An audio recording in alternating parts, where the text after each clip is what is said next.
আসসালামু আলাইকুম প্রিয় ভিউয়ার্স, দ্য ডেইলি ক্যাম্পাস থেকে গুরুত্বপূর্ণ একটি সংবাদ পড়ছি। জাতীয় মেধা তালিকা প্রকাশ নিয়ে যা জানালেন এনটিআরসি এর ভারপ্রাপ্ত চেয়ারম্যান। ষষ্ঠ গণবিজ্ঞপ্তিতে আবেদন গ্রহণ শুরুর আগেই নতুন করে জাতীয় মেধা তালিকা প্রকাশ করা হবে।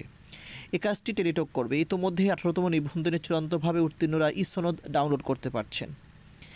বুধবার 18 জুন দুপুরে দ্য ডেইলি ক্যাম্পাসের সাথে আলাপকালে এইসব কথা জানান বেসরকারি শিক্ষক নিবন্ধন প্রত্যয়ন কর্তৃপক্ষের এনটিআরসি এর ভারপ্রাপ্ত চেয়ারম্যান মোহাম্মদ নুরে আলম সিদ্দিকী। এনটিআরসি এর ভারপ্রাপ্ত চেয়ারম্যান জানান, জাতীয় মেধা তালিকা নিয়ে প্রার্থীদের দুশ্চিন্তার কিছু নেই। টেলিটক যথাসময়ে মেধা তালিকা হালনাগাদ করবে। যেহেতু 17তম নিবন্ধনধারী প্রার্থীর সংখ্যা কম, সেহেতু তালিকা খুব বেশি পরিবর্তন হবে না। 18তম নিবন্ধনে চূড়ান্তভাবে উত্তীর্ণ সবাই চাকরির সুযোগ পাবেন।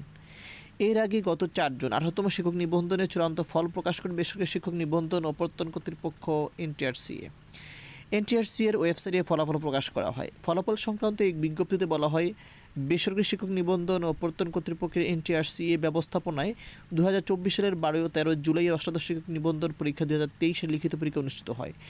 লিখিত পরীক্ষায় 83,865 জন পরীক্ষার্থী উত্তীর্ণ হন। লিখিত পরীক্ষা উত্তীর্ণ প্রার্থীদের মধ্যে 81,209 জন প্রার্থী মৌখিক পরীক্ষায় অংশগ্রহণ করেন। মৌখিক পরীক্ষায় অংশগ্রহণকারী প্রার্থীদের মধ্যে চূড়ান্তভাবে 60,521 জন প্রার্থী উত্তীর্ণ হয়েছেন। ধন্যবাদ। আসসালামু আলাইকুম।